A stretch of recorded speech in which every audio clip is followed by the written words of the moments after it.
राजस्थान के पूर्व BJP chief CP Joshi के राहुल गांधी के पासपोर्ट रद्द करने की मांग को लेकर अब सियासत का पारा जो है वो चढ़ा हुआ है। पीसीसी चीफ गोविंद सिंह डोटासरा के बाद अब पूर्व मुख्यमंत्री अशोक गहलोत ने भी सीपी जोशी को जमकर आड़े हाथ लिया।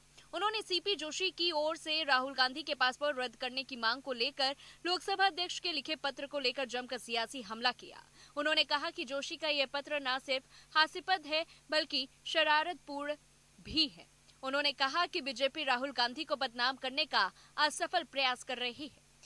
बता दें कि जोशी के राहुल गांधी के पासपोर्ट रद्द करने की मांग से कांग्रेस जमकर भड़की हुई है। इसको लेकर गहलोत ने भी जोशी को आड़े हाथ लिया। उन्होंने अपने एक्स अकाउंट पर लिखा कि चित्तौड़गढ़ सांसद सीपी जोशी का नेता विपक्ष राहुल गांधी के बारे में लोकसभा स्पीकर को लिखा गया पत्र न सिर्फ हास्यास्पद है बल्कि शरारतपूर्ण है। राहुल गांधी ने अमेरिका में सिख समाज एवं दलित वर्ग के बारे में जो कहा उसे तोड़ मरोड़ कर पेश किया गया। उन्होंने आगे लिखा कि राहुल गांधी ने जो कहा उसे देशवासियों ने सुना है और उसमें कुछ भी ऐसा नहीं था जैसा भाजपा पेश करने की कोशिश लगातार कर रही है।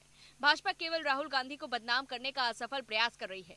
राहुल गांधी भारत देश के युवा, किसान, मजदूर, दलित और अल्पसंख्यक समेत हर वर्ग की आवाज है और उनकी भावनाओं को दुनिया के सामने रखना उनका कर्तव्य। इससे पहले पीसीसी चीफ गोविंद सिंह डोटासरा ने भी अपने एक्स पर पोस्ट लिखकर सीपी जोशी पर जवाबी हमला किया। उन्होंने अपनी पोस्ट में लिखा कि बीजेपी नेताओं की लोलुपता में चमचागिरी और चाटुकारिता की पराकाष्ठा पार करने की होड़ लगी हुई है। लोकसभा नेता प्रतिपक्ष राहुल गांधी के लिए चित्तौड़गढ़ के बीजेपी सांसद द्वारा लोकसभा अध्यक्ष को पत्र लिखा गया है और इसे वायरल कराया गया, जो इस बात का नमूना है। सही मायने में यह पत्र कागजों का ढेर लगाकर पार्टी फोरम में अपनी उपस्थिति दर्ज कराने और संभावित मंत्रिमंडल विस्तार में अपनी चर्चा निकलवाने की सिफारिश से ज्यादा कुछ भी नहीं। देश के लिए दो कुर्बानी देने वाले परिवार को बीजेपी नेता राष्ट्र का सम्मान और सुरक्षा ना सिखाए। जानकारी के लिए बता दें कि राहुल गांधी ने अमेरिका में कई मुद्दों पर बात की थी और उनकी तरफ से चीन को लेकर भी एक ऐसा दावा किया गया था जिसने बीजेपी को आग बबूला कर दिया।